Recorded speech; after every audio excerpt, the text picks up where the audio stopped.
Now today we will learn function of central bank. So Central Bank of India is RBI. So we will learn about the functions of central bank. So first start with the function that is issuing notes. Okay.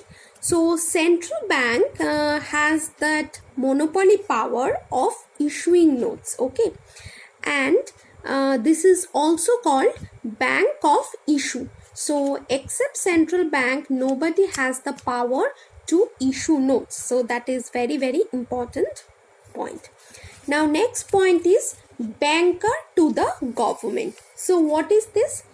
Central bank acts as an agent, or you may say financial advisor to the government. Means it manages all type of accounts of the bank and behalf of the government buys and sells securities. Okay, so those all type of financial work of the government are done by the central bank or RBI.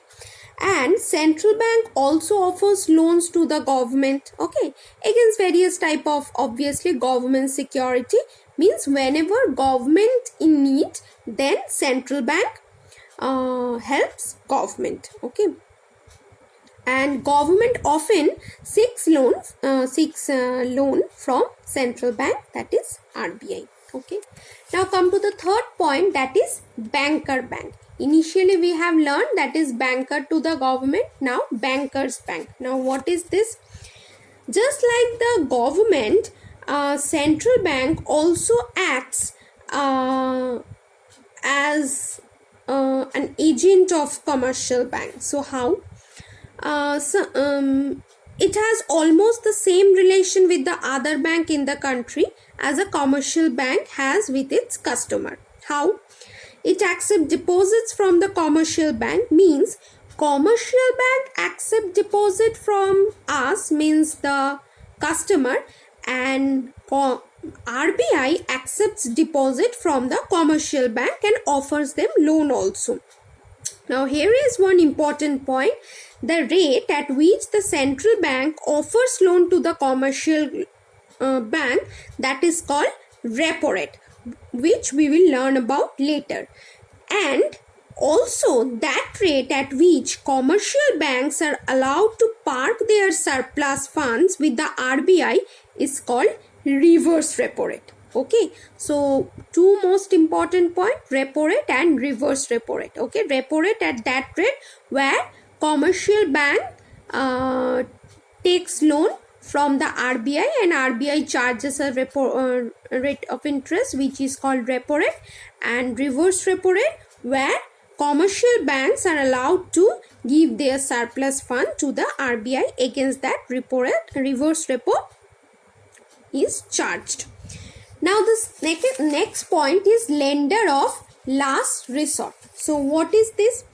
Commercial banks create liabilities many times more than their cash reserves, and this arrangement works fine so long as people have confidence in the bank system. Okay, but there may be some cases where bank suffers the crisis of confidence, okay, which is called bankruptcy, and the depositor feared that bank may run out its cash reserves.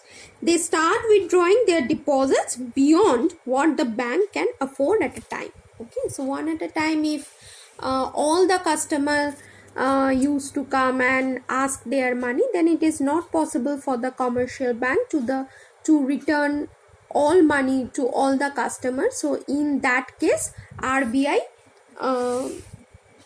has the power to help the bank. Next, custodian of foreign exchange. What is this? Central bank is the you may say custodian of nation's foreign exchange reserve, and it also ensures stability of exchange rate in the international money market. So those all are the functions of the central bank. First is issuing notes, next is banker to the government, third is bankers bank, fourth is lender of last resort, and then custodian of foreign exchange. Now come to the most important function of the central bank, which is called credit control. Now RBI has the power to control the credit, and control the credit means at up to which limit commercial bank can give loans to the common people, that actually is controlled by the RBI. So there are some mechanism to control that. First one is bank rate. What is this bank rate? Bank rate and repo rate is almost same. We have learned just now what is this repo rate.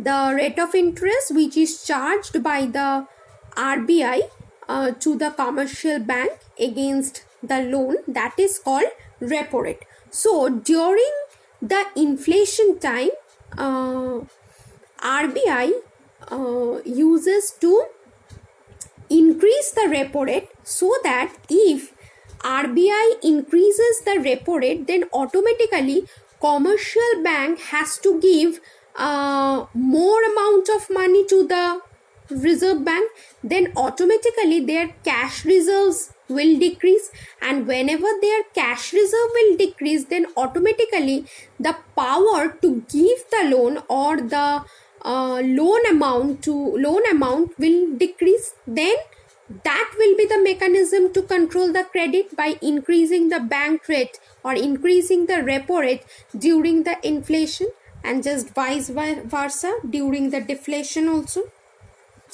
Now come to the second point, which is called CRR.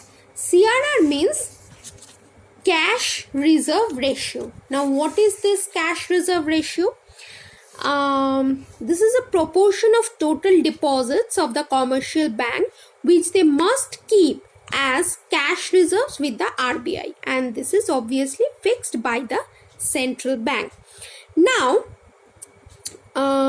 increase in cash reserve ratio causes a multiple times decrease in credit creation capacity of the commercial bank, and also decrease in CRR causes a multiple time increase in the credit creation capacity of the commercial bank. So this is a very important mechanism to control the credit. Now come to the next, that is SLR. SLR is statutory liquidity ratio. Now what is this? It refers to liquid asset of the commercial bank which they must maintain as a, you may say, as a minimum percentage of their total deposits. And liquid assets include many things like cash, gold, okay, all those. And like CRR, SLR also fixed by the RBI and varied from time to time. And obviously, like whatever I have explained during the bank rate, it is also implied with CRR and SLR. During the inflation rate, bank rate, CRR, SLR all used to increase. Okay. Now come to the fourth one, which is called open market operation. Open market operation refers to the sale and purchase of the securities in the open market, obviously by the central bank. And selling the securities, the central bank soaks liquidity from the economy. Means suppose you have the purchasing power of rupees 500. Okay. So from the 500, if you have already invested 300 to purchase a security of government, now you have only 200 rupees for consumption. Then initially you had 500 rupees for consumption, and now you have only 200 rupees for consumption.